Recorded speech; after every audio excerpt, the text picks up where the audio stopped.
Hello guys, welcome to GK target YouTube channel. साथियों, उत्तर प्रदेश police constable परीक्षा 2024 के लिए यूपी जीके के प्रश्न आज इस क्लास में देखेंगे। टोटल 50 क्वेश्चन हैं क्लास में, जो कि आपके यूपी पुलिस कांस्टेबल 2024 के लिए बहुत ही ज़्यादा महत्वपूर्ण होंगे।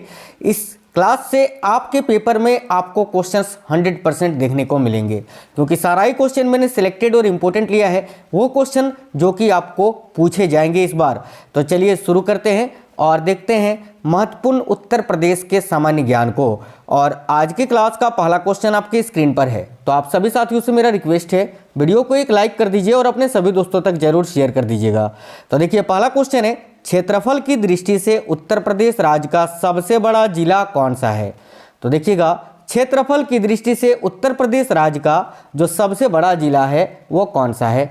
तो याद रखना, राइट आंसर होगा option number D, Lakhimpur Kheri. साथियों, ये जो लखीमपुर खीरी जिला है उत्तर प्रदेश राज्य का, ये क्षेत्रफल की दृष्टि से उत्तर प्रदेश का सबसे बड़ा जिला है। तो याद रखना ऑप्शन नंबर डी। अगला क्वेश्चन है, तीर्थों का राजा किसे कहा जाता है, यानी उत्तर प्रदेश के किस स्थान को तीर्थों का राजा कहा जाता है। बहुत ही महत्वपूर्ण प्रश्न है।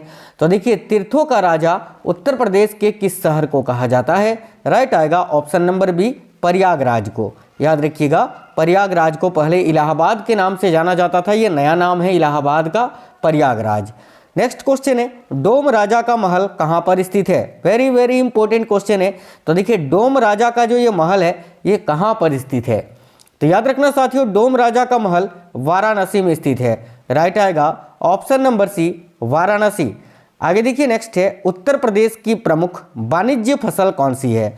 तो देखिए, उत्तर प्रदेश की प्रमुख वाणिज्य या नकदी फसल जो है इनमें से कौन सी है। तो करेक्ट आएगा गन्ना। बात करें गन्ना की, तो पूरे उत्तर प्रदेश में जो है ना, देखिए पूरे भारत में सबसे अधिक गन्ना का उत्पादन उत्तर प्रदेश राज्य में ही होता है। तो याद रखना, उत्तर प्रदेश की प्रमुख एक वाणिज्य फसल में से एक है गन्ना। आगे देखिए, उत्तर प्रदेश के खिलाड़ी मोहम्मद कैफ किस खेल से संबंधित है। तो मोहम्मद कैफ का संबंध किस खेल से है। तो देखिए, सिंपल सा क्वेश्चन है, राइट आएगा क्रिकेट से। याद रखना, भारतीय क्रिकेट टीम के पूर्व खिलाड़ी हैं ये मोहम्मद कैफ। तो करेक्ट आएगा ऑप्शन नंबर ए, क्रिकेट से। नेक्स्ट है, उत्तर प्रदेश में हड़प्पा सभ्यता के उत्खनन में स्थान प्राप्त हुए हैं कौन से, यानी उत्तर प्रदेश में हड़प्पा सभ्यता के उत्खनन से कौन से स्थान प्राप्त हुए हैं। तो देखिए साथियों, ये जो आपको दिख रहे हैं ना, मानपुर, मांडी और भानपुरा, ये सभी स्थल जो है हड़प्पा सभ्यता से संबंधित है। तो राइट आंसर आएगा ऑप्शन नंबर डी, उपरोक्त सभी। और याद रखना, ये हड़प्पा सभ्यता के स्थल हैं जो कि उत्तर प्रदेश से प्राप्त हुए हैं। एक मानपुर याद रखना, मांडी याद रखना और भानपुरा याद रखिएगा। आगे देखिए, नेक्स्ट है, उत्तर प्रदेश की कुल कार्यशील जनसंख्या का कितना प्रतिशत कृषि क्षेत्र में नियोजित है। वेरी वेरी इंपॉर्टेंट क्वेश्चन, ध्यान से देखिएगा। तो उत्तर प्रदेश की कुल कार्यशील जनसंख्या का कितना प्रतिशत कृषि क्षेत्र में नियोजित है। तो 59.3% याद रखना, यानी लगभग में 59% यहाँ राइट आंसर हो जाएगा ऑप्शन नंबर डी, याद रखिए। आगे देखिए, उत्तर प्रदेश राज्य का राजकीय चिन्ह क्या है। तो साथियों देखिए, उत्तर प्रदेश राज्य का जो राजकीय चिन्ह है वो क्या है। सिंपल क्वेश्चन है, मछली आएगा। देखिए, तीर कमान याद रखना, तीर कमान, ठीक है, तीर कमान और मछली, ये उत्तर प्रदेश राज्य का राजकीय चिन्ह है। तो करेक्ट आएगा मछली, याद रखना। आगे नेक्स्ट है, उत्तर प्रदेश राज्य को वैदिक काल में किस नाम से जाना जाता था। देखिए, ये बहुत ही महत्वपूर्ण प्रश्न है कि उत्तर प्रदेश राज्य को वैदिक काल में किस नाम से जाना जाता था। तो याद रखिएगा साथियों, उत्तर प्रदेश राज्य को वैदिक काल में किस नाम से जाना जाता था। तो देखिएगा, महर्षि के नाम से, महर्षि देश के नाम से। तो याद रखिए, वैदिक काल में उत्तर प्रदेश को महर्षि देश के नाम से जाना जाता था। तो ऑप्शन नंबर डी करेक्ट होगा, महर्षि देश या फिर मध्य देश। याद रखना, मध्य देश के नाम से भी उत्तर प्रदेश को जाना जाता था वैदिक काल में। ठीक है, आगे बढ़ेंगे। नेक्स्ट क्वेश्चन ये रहा, उत्तर प्रदेश का भौगोलिक क्षेत्रफल कितना है। तो देखिए, उत्तर प्रदेश का भौगोलिक क्षेत्रफल कितना है ये पूछा जा रहा है। तो याद रखना, करेक्ट आंसर हो जाएगा साथियों 2,40,928 वर्ग किलोमीटर। याद रखिए, जो कि संपूर्ण भारत के क्षेत्रफल का 7.33% है। और पूरे भारत में उत्तर प्रदेश का क्षेत्रफल की दृष्टि से याद रखिएगा चौथा स्थान है, फोर्थ। ये भी आपको याद रखना है। ठीक है, आगे देखिए, नेक्स्ट क्वेश्चन देखेंगे। अगला है, मुसम्मन छतरी ये कहाँ पर स्थित है। बहुत ही महत्वपूर्ण प्रश्न है। तो याद रखिए, मुसम्मन छतरी जो है ये कहाँ स्थित है। तो देखिए, करेक्ट आंसर होगा आगरा के किले में। ऑप्शन नंबर बी राइट होगा, आगरा के किले में। नेक्स्ट है उत्तर प्रदेश में स्थित देखिए मंगलगढ़ दुर्ग यानी हमीरपुर किस काल में बनवाया गया था? तो उत्तर प्रदेश में स्थित ये जो मंगलगढ़ दुर्ग है जो कि हमीरपुर में है, ये किस काल में बनवाया गया था? तो याद रखना चंदेला काल में। ऑप्शन नंबर बी करेक्ट होगा, चंदेलों के समय में। ठीक है, नेक्स्ट देखिएगा, अवध अंग्रेजों के अधिकार में कब आया था? तो देखिए अवध जो है ये अंग्रेजों के अधिकार में कब आया था? तो राइट आंसर होगा 6 सितंबर 1857 को। याद रखिए 6 सितंबर 1857, ऑप्शन नंबर सी। अगला है 182 ईसा पूर्व के युद्ध में यूनानी योद्धा मेनांडर ने उत्तर प्रदेश के किस नगर पर कब्जा किया था? तो देखिएगा साथियों 182 ईसा पूर्व के युद्ध में यूनानी योद्धा जो थे मेनांडर, इन्होंने उत्तर प्रदेश के किस नगर पर कब्जा कर लिया था? तो देखिए राइट आंसर है ऑप्शन नंबर डी, मथुरा में। आगे देखिए शेर शाह के कालिंजर आक्रमण के समय वहां का शासक कौन था? तो भाई शेर शाह सूरी ने जिस समय कालिंजर पर आक्रमण किया था उस समय कालिंजर पर किसका राज था या कौन शासक थे? तो याद रखिए कीरत सिंह। देखिए राइट आएगा option number B, Kirat Singh. आगे देखिए उत्तर प्रदेश के मेरठ नगर में प्रथम स्वतंत्रता संग्राम का आरंभ कब हुआ था? तो देखिए उत्तर प्रदेश के मेरठ नगर में प्रथम स्वतंत्रता संग्राम का आरंभ हुआ था 10 मई 1857 को। राइट आएगा ऑप्शन नंबर डी, 10 मई 1857। आगे देखिए लोक नृत्य राहुला का संबंध उत्तर प्रदेश के निम्नलिखित में से किस एक क्षेत्र से है? राहुला जो है ना साथियों ये उत्तर प्रदेश राज्य का लोक नृत्य है, इतना आपको पता होगा। तो देखिए राहुला जो है ये उत्तर प्रदेश के किस क्षेत्र का लोक नृत्य है ये पूछा जा रहा है आपसे। तो याद रखना बुंदेलखंड क्षेत्र से। ठीक है, तो देखिए बुंदेलखंड क्षेत्र करेक्ट आएगा, ऑप्शन नंबर ए। नेक्स्ट क्वेश्चन है अर्जुन बांध, देखना अर्जुन बांध नहर से उत्तर प्रदेश का लाभान्वित जिला कौन सा है? यानी ये जो अर्जुन बांध नहर है इस नहर से उत्तर प्रदेश के किस जिले को लाभ मिलता है? तो देखिए करेक्ट होगा हमीरपुर को। राइट आएगा option number C, Hamirpur. Next है उर्दू का प्रथम नाटक जिसका नाम था इंद्र सभा कब और किसके द्वारा लिखा गया?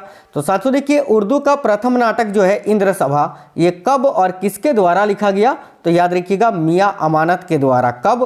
तो 1835 में। 1835 में मियां अमानत के द्वारा उर्दू का प्रथम नाटक लिखा गया था जिसका नाम था इंद्र सभा। आगे देखिए उत्तर प्रदेश प्रकाशन विभाग द्वारा कौन सी मासिक पत्रिका प्रकाशित की जाती है? तो काफ़ी अच्छा क्वेश्चन है, देखना उत्तर प्रदेश प्रकाशन विभाग के द्वारा ये सभी मासिक पत्रिका जो है वो प्रकाशित होती है। जैसे कि एक होता है आपका उत्तर प्रदेश संदेश, एक है उत्तर प्रदेश मासिक और एक नया दौर। तो राइट आएगा ऑप्शन नंबर डी, उपरोक्त सभी। नेक्स्ट क्वेश्चन है उत्तर प्रदेश में स्वतंत्रता रूप से मत्स्य विभाग की स्थापना किसकी अधीनता में और कब की गई? तो देखिए उत्तर प्रदेश में स्वतंत्र रूप से मत्स्य विभाग की स्थापना किसकी अधीनता में की गई थी और कब की गई थी? तो याद रखिएगा करेक्ट आंसर हो जाएगा देखिए डॉक्टर बी सुंतदराज। ठीक है, देखिए डॉक्टर बी सुंतदराज के जो है ना साथियों अधीनता में जो कि मत्स्य विकास अधिकारी थे। और कब की गई थी? तो 1947 में। याद रखना राइट आएगा option number c. Next question देखिए लोकसभा की कितने सीटें उत्तर प्रदेश में हैं? तो भाई देखना लोकसभा के लिए कितने सीटें हैं उत्तर प्रदेश में ये आपसे पूछा जा रहा है। तो याद रखिए करेक्ट होगा ऑप्शन नंबर सी, 80 लोकसभा सीटें। ठीक है, और ये यहाँ पर याद रखना विधानसभा के लिए वर्तमान में 403 सीटें हैं। आगे देखिए धुरिया लोक नृत्य है उत्तर प्रदेश के किस क्षेत्र का? तो देखिए धुरिया जो कि एक लोक नृत्य है उत्तर प्रदेश राज्य का, लेकिन आपको बताना है कि उत्तर प्रदेश के किस क्षेत्र का है। तो देखिए धुरिया लोक नृत्य भी उत्तर प्रदेश में बुंदेलखंड का ही है। तो राइट आएगा ऑप्शन नंबर सी। याद रखना रोहिला धुरिया ये सभी बुंदेलखंड का ही फोल्क डांस है। तो करेक्ट आएगा ऑप्शन नंबर सी। स्वतंत्र भारत के प्रथम प्रधानमंत्री किस देश से थे? अब देखिए स्वतंत्र भारत के जो प्रथम प्रधानमंत्री थे वो थे पंडित जवाहरलाल नेहरू जी, जो कि कहाँ से थे? इलाहाबाद उत्तर प्रदेश से। तो राइट आएगा ऑप्शन नंबर सी, उत्तर प्रदेश के। आगे देखिएगा भारत में उत्तर प्रदेश जिस पैदावार का सबसे बड़ा उत्पादक है वह क्या है? तो भारत में उत्तर प्रदेश जो है इनमें से किस एक पैदावार का सबसे बड़ा उत्पादक है? तो याद रखिए उत्तर प्रदेश राज्य जो है खद्दानों के उत्पादन में सबसे आगे है। तो राइट आएगा ऑप्शन नंबर बी, खद्दान। आगे देखिए उत्तर प्रदेश के जो खिलाड़ी हैं सुरेश रैना, ये किस खेल से संबंधित है? सिंपल क्वेश्चन है साथियों, सुरेश रैना का संबंध भी क्रिकेट से है। राइट आएगा ऑप्शन नंबर ए, क्रिकेट से। अगला क्वेश्चन है जैन विद्या शोध संस्थान उत्तर प्रदेश के किस नगर में है? तो देखिएगा जैन विद्या शोध संस्थान जो है ये उत्तर प्रदेश के किस नगर में स्थित है? तो याद रखिए लखनऊ में। Option number C right answer हो जाएगा, लखनऊ आपको याद रखना है यहाँ। आगे देखिए केडी सिंह बाबू स्टेडियम उत्तर प्रदेश के किस नगर में स्थित है? तो देखिए साथियों केडी सिंह बाबू स्टेडियम जो है ये उत्तर प्रदेश के किस नगर में स्थित है? तो देखिए राइट आंसर होगा ऑप्शन नंबर डी, लखनऊ में।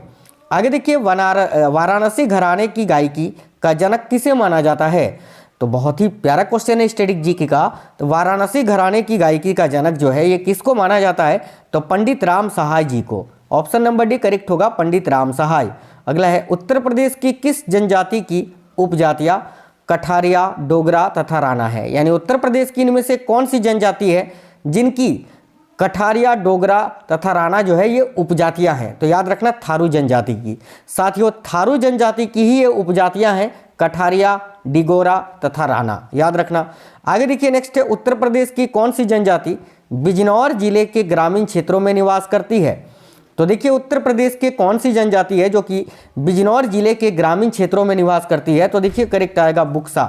Option number A right answer आएगा बुक्सा, याद रखना। आगे देखिए खरवार नामक जनजाति उत्तर प्रदेश के किस जिले में निवास करती है? तो देखो ये जो खरवार नामक जनजाति है ये उत्तर प्रदेश के किस जिले में? तो मिर्जापुर में, याद रखना। उत्तर प्रदेश के मिर्जापुर जिले में निवास करने वाली जनजाति है। आगे देखिए उत्तर प्रदेश की प्रमुख नदी जो है रामगंगा, इसकी लंबाई कितनी है? तो साथियों देखना उत्तर प्रदेश राज्य की एक प्रमुख नदी है जिसका नाम है रामगंगा और इसकी कुल लंबाई कितनी है? तो 6000 kilometre. Option number C right है, माफ करना 6000 नहीं है 600 किलोमीटर, याद रखना 600 किलोमीटर। आगे देखिए उत्तर प्रदेश में स्थित देखिए टांडादारी झील का निर्माण कैसे हुआ है? तो भाई देखना उत्तर प्रदेश में स्थित ये जो टांडादारी झील है इसका निर्माण कैसे हुआ है? तो याद रखिए भूकंप की दरार से। करेक्ट आएगा ऑप्शन नंबर सी, भूकंप की दरार से। निम्नलिखित में से उत्तर प्रदेश के किस क्षेत्र से तांबा प्राप्त होता है? तो भाई देखिए साथियों उत्तर प्रदेश के किस क्षेत्र से तांबा प्राप्त होता है ये आपसे पूछा जा रहा है। तो याद रखिए करेक्ट आएगा ऑप्शन नंबर ए, सोनराई ललितपुर से। ठीक है, सोनराई ललितपुर जिले से जो है ना ये उत्तर प्रदेश में तांबा निकाला जाता है। आगे देखिए उत्तर प्रदेश में सोना किस क्षेत्र में प्राप्त होता है? तो उत्तर प्रदेश में सोना किस क्षेत्र से प्राप्त होता है? तो याद रखना शारदा रामगंगा नदियों से। तो शारदा रामगंगा नदियां यहाँ आपका करेक्ट आंसर हो जाएगा ऑप्शन नंबर डी। चलिए नेक्स्ट क्वेश्चन है, देखिएगा उत्तर प्रदेश में आयोजित देखिए कंपिल मेला किस समुदाय से जुड़ा है? तो उत्तर प्रदेश में ये जो कंपिल मेला लगता है ये किस समुदाय से जुड़ा हुआ मेला है? याद रखना जैनों से, जैन धर्म से। ऑप्शन नंबर ए करेक्ट है। उत्तर प्रदेश के निम्नलिखित जिलों में से कौन सा नेपाल के साथ सीमा साझा नहीं करता है?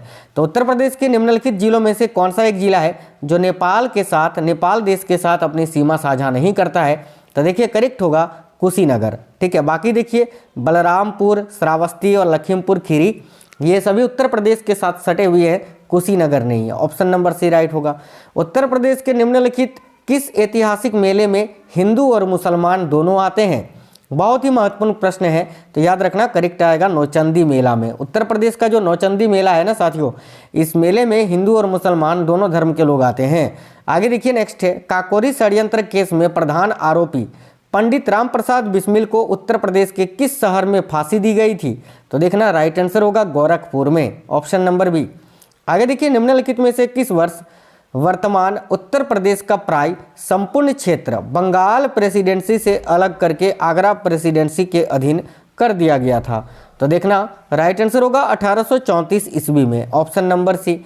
आगे देखिए उत्तर प्रदेश के निम्नलिखित में से किस जिले में नैमिषारण्य तीर्थ स्थान स्थित है? तो साथियों उत्तर प्रदेश का वो कौन सा जिला है, ठीक है, जहां पर नैमिषारण्य तीर्थ स्थान जो है वो स्थित है? तो राइट आएगा सीतापुर में, ऑप्शन नंबर सी सीतापुर। निम्नलिखित में से किस राज्य सरकार ने 5000 रुपये की काशी यात्रा सब्सिडी योजना शुरू की है? तो भाई याद रखना इसको किस राज्य सरकार ने शुरू किया है? तो साथियों कर्नाटक राज्य सरकार ने, ऑप्शन नंबर बी। बहुत ही प्यारा क्वेश्चन है, वेरी वेरी इंपॉर्टेंट क्वेश्चन है, याद रखना। उत्तर प्रदेश इनमें से किसके लिए प्रसिद्ध है? किस प्रकार के मिट्टी के बर्तन के लिए? तो देखिए उत्तर प्रदेश जो है ना साथियों चुनार काली मिट्टी के बर्तन के लिए प्रसिद्ध है। राइट आएगा ऑप्शन नंबर ए, चुनार काली मिट्टी के बर्तन। आगे देखिए निम्नलिखित में से कौन सी भाषा उत्तर प्रदेश की 2 आधिकारिक भाषाओं में से एक है? तो देखिए उत्तर प्रदेश राज्य की 2 आधिकारिक भाषा में से एक तो आपका हिंदी है और एक है आपका उर्दू। तो देखिए यहाँ हिंदी तो ऑप्शन में नहीं है, तो उर्दू राइट आंसर होगा ऑप्शन नंबर ए, याद रखना। आगे देखिए नेक्स्ट है, उत्तर प्रदेश के किस पुरापाषाणकालीन स्थल से अस्थि निर्मित मातृ देवी की प्रतिमा प्राप्त हुई है? तो याद रखिएगा साथियों, ऑप्शन नंबर सी करेक्ट होगा। देखिए लोहंदा नाला क्षेत्र से, ऑप्शन नंबर सी करेक्ट है, लोहंदा नाला क्षेत्र। आगे देखिए, कुषाण वंश के शासकों की दूसरी राजधानी कहाँ थी? देखिए कुषाण वंश के शासकों की राजधानी पुरुषपुर थी और दूसरी राजधानी थी मथुरा, उत्तर प्रदेश का मथुरा। तो राइट आएगा ऑप्शन नंबर डी, मथुरा। आगे देखिए, समुद्रगुप्त के सामरिक विजयों का वर्णन करने वाला देखिए प्रशस्ति काव्य कहाँ पर स्थित है? तो भाई समुद्रगुप्त के सामरिक विजयों का वर्णन करने वाला जो प्रशस्ति काव्य है ये प्रयाग में स्थित है, याद रखना ऑप्शन नंबर बी करेक्ट होगा, प्रयाग में। आगे देखिए, सिराज हिंद किस नगर को कहा जाता है? तो साथियों देखना, सिराज हिंद जो है ये किस नगर को कहा जाता है? तो राइट आंसर होगा जौनपुर को, option number B Jaunpur. Agra नगर की स्थापना किसने की? बहुत ही महत्वपूर्ण प्रश्न है, तो याद रखिएगा आगरा नगर की स्थापना किसने की? तो सिकंदर लोदी ने। देखिए राइट आएगा option number D, Sikandar Lodi, जिन्होंने आगरा नगर की स्थापना की थी। तो साथियों बहुत ही महत्वपूर्ण प्रश्न थे आपके उत्तर प्रदेश पुलिस कांस्टेबल 2024 के लिए। आपको आज का क्वेश्चंस कैसे लगे हैं, क्लास कैसा लगा है, कमेंट बॉक्स में बताइए। वीडियो को एक लाइक और शेयर जरूर कर देना। चलिए तो मिलते हैं नेक्स्ट वीडियो में आपसे, तब तक आप सभी स्वस्थ रहें। जय हिंद सभी साथियों को, वंदे मातरम।